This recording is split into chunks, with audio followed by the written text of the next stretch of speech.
If a Dunkleosteus were thrown into the modern ocean, could it reclaim its spot at the top of the food chain? Somewhere on the continental shelf of the Western Pacific, a Dunkleosteus is quietly born. As a newborn, you hide in the shadows of the coral reef. At 35 centimeters long and 4.5 kilograms, you are at the very bottom of the food chain in the modern ocean. But 360 million years ago, this size would have already made you a powerhouse in the same waters. Right now, your body tells you one thing first: the water temperature is wrong. In the Devonian period, shallow seas stayed at 28 degrees Celsius year-round, allowing cold-blooded animals to maintain peak performance at all times. But now, it is only 18 degrees. Your metabolism slows down. Your muscles tense up, and your reactions are sluggish. To make matters worse, you are starving right now. Your instinct drives you to hide beneath the reefs to wait for prey. Soon, a school of sardines swims by.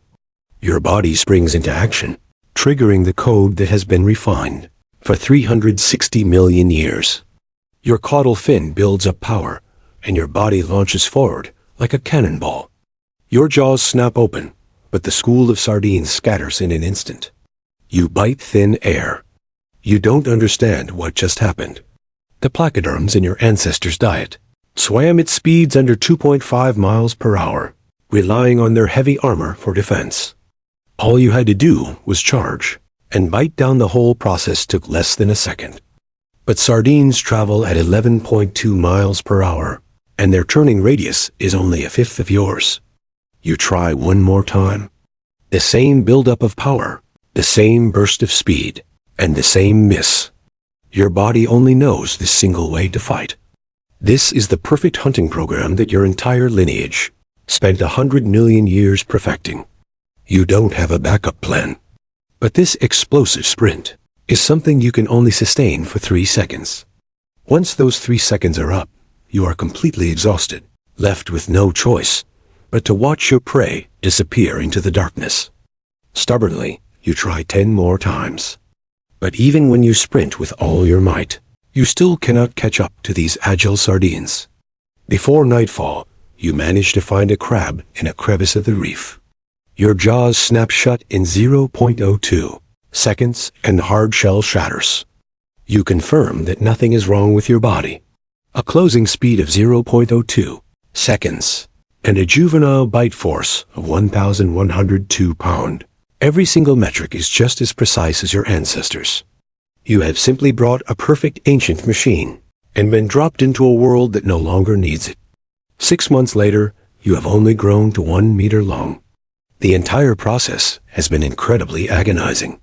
Every day, you survive by scavenging carrion and ambushing benthic creatures just to meet your basic energy needs, constantly on the brink of starvation. The low temperature makes your digestive efficiency extremely poor.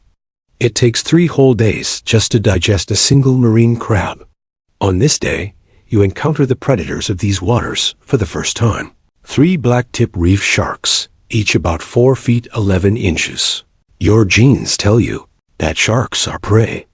The earliest sharks of the Devonian period were only 3 feet 2 inches, with no hard bones and no true teeth, making them utterly defenseless before the jaws of a Dunkleosteus. So you eagerly charge forward. The first reef shark turns its body sideways, easily evading your ramming attack. Its streamlined torso allows the reef shark to execute sharp turns that you simply cannot pull off. The other 2 sharks have already circled behind you, sinking their teeth deep into your tail muscles. The sharp pain makes you turn around to snap at them, but the reef sharks have already swum away. You turn again, only to bite empty air once more. Every counterattack consists of the exact same movement, a straight line sprint and snapping your jaws open. Yet every single time, the reef sharks easily dodge from the flank. The concept of a flank does not exist in your genes. Your programming only knows how to execute a straight line assault on the target dead ahead. You are about to be worn down to death. But just at this moment, another equally ancient program kicks in, playing dead and sinking down, to stage an ambush. This is also a trick your ancestors used. You slow down and tilt to one side, making yourself look like a carcass that can no longer fight back. The closest reef shark falls for the trap and moves closer to investigate. All the energy you have gathered is unleashed in an instant. Your jaws explode with 1,102 pounds of bite force, clamping down precisely onto the reef shark's head. The ancient blade works like a guillotine. Half of the reef shark's skull is sheared off. The other two reef sharks are terrified by the sight. They hesitate for a few seconds before turning to flee. You won, but you didn't learn a thing. You simply happened to use another pre-programmed routine built into your DNA. The exact same genes almost got you killed in the same battle, yet they saved you. 3 years later, you grow to 5 meters long. At 2 tons in the Devonian period, this would be the size of a young adult. That day, you swim along an underwater canyon, chasing a school of tuna. You have learned to stop charging head-on. Instead, you hide around the corners of the terrain, waiting to strike the moment the prey turns the corner. Succeeding once or twice a week is barely enough to keep you alive. The former apex predator of the ocean is having a truly pathetic time. That modern ocean fish have all evolved streamlined bodies and highly agile fins. Their top swimming speed can reach 45 miles per hour, which is twice the full sprinting speed of a Dunkleosteus. You are like Achilles, wielding his Pelian spear halberd, and riding his Balios horse, dropped right into a modern battlefield, only to be toyed with by all kinds of modern equipment. With your current size, you would already be at the top of the food chain in the Devonian period. You think you are big enough, until you lay your eyes on that thing. First comes the shadow, a shadow longer than your entire body, gliding slowly over the canyon. You look up. It is a blue whale, 30 meters long, and weighing 100 tons. Your instincts try to boot up a response program, but the program fails to run.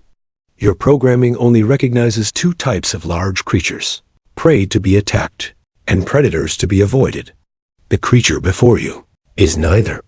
It is so massive that your jaws can't find an angle to even bite down. Bite its fin? The entire fin is wider than your whole body. Bite its belly? The height of its abdomen exceeds your entire swimming space. You just freeze there in the water, your jaws half open. The blue whale swims past slowly.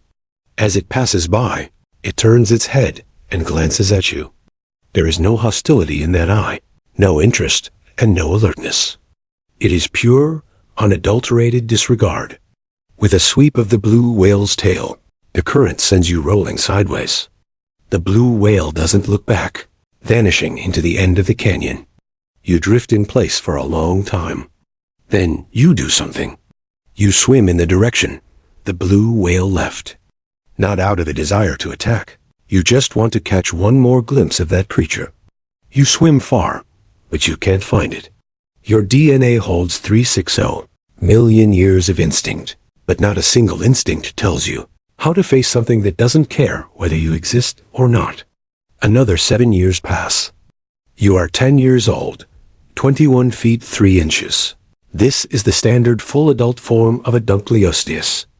Your armor plates are 2 inches at their thickest, capable of blocking attacks from any predator. The closing bite force of your jaws reaches 6 tons, 3 times that of a great white shark. The food chain in this sea begins to clear a path for you. Great white sharks alter their hunting routes. Tuna bypass your territory, and seals no longer approach your hunting grounds. You have become the absolute ruler of this part of the Western Pacific. You haven't gotten any smarter, nor have you learned any new tactics. You have simply grown up. Other creatures avoid you, not because you are strong, but because you are unfamiliar. Your throne was given to you by the sheer caution of other creatures. Your reign lasts for a year, until 5 killer whales appear in your territory. Each is 4 feet long and weighs 6 tons. They were originally chasing a pod of seals, but they stop upon seeing you. The killer whales circle around you, making no immediate move to attack. They are observing. This is something you have never encountered before. All your enemies and prey will make an immediate choice, either attack or flee. But the killer whales are just watching. They are assessing you. You assume your most familiar posture, facing the enemy head-on, jaws slightly open, armor plates facing outward. The killer whales understand. They have seen too many large predators strike this pose. Great white sharks, porbeagles, and various shark pack leaders. They know exactly what this posture means. A fixed attack pattern, predictable reactions, and zero flank defense. Two killer whales begin swimming right in front of you, deliberately provoking you. You charge forward. A 3-second burst of speed. This is the absolute limit of your body. The killer whales easily swim away, twice as fast as you. You sprint again, and miss again. Every sprint drains a massive amount of your energy, while the killer whales barely exert any effort. 10 minutes later, you are breathing heavily, utterly exhausted. Your metabolism was already suppressed by the water temperature. That 3-second burst is your only weapon, and that weapon is completely worthless against killer whales. The 3 killer whales behind you make their move. They don't try to bite your armor plates. Instead, they bite your tail muscles, your gills, and the hinges of your jaws, the relatively soft parts of your body. Your armor plates, the pride your entire lineage, spent 100 million years evolving, have now become a dead weight dragging you down. Thick and heavy, they fail to cover every area, and they make your turning speed even slower. Half an hour later, you take your final breath. You weren't killed by a single fatal blow. You were slowly bled dry by 100 small bites. The killer whales circle around you a few times, eat a portion of you, leave the rest for other scavengers in the sea, and then swim away. The canyon falls silent once again. After a while, the school of sardines returns and begins to feast on the scraps of meat drifting down from your body. Up until the very end, the most sophisticated parts of your body were entirely intact. Your armor plates were pristine, your bony blades sharp, and your jaws still snapped shut in 0.02 seconds. You took a perfect ancient body and left it forever in the Pacific Ocean of 2026. The reason for your failure wasn't that you weren't strong enough. From the moment you entered this world, every single metric was just as precise as your ancestors. It wasn't the killer whales that killed you. It was the very toolkit that once made you an apex predator. 360 million years of DNA gave you those jaws, armor plates, and explosive power, allowing you to rule the oceans for 50 million years. Yet that exact same DNA also kept you from learning to defend your flanks, learning to wait, or learning how to face an existence that didn't care about you.